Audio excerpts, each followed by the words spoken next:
The wait is officially over. The crossover you know and love has been completely reimagined. Meet the all-new, third-generation 2026 Mazda CX-5. Let's start with the exterior.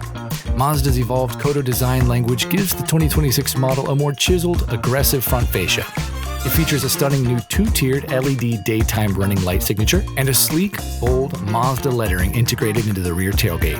But the biggest changes are on the inside. The wheelbase has been stretched by 4.5 inches. What does that mean for you? Significantly more legroom, wider door openings for the family, and a larger cargo area with a lower lift-in height for your gear. In the driver's seat, it's a technological masterpiece.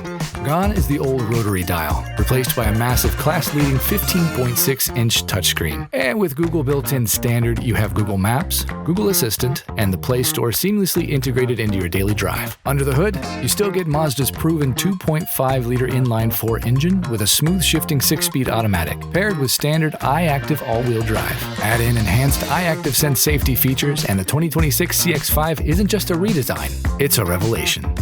Test drive yours at Sport Mazda in Orlando or Longwood today.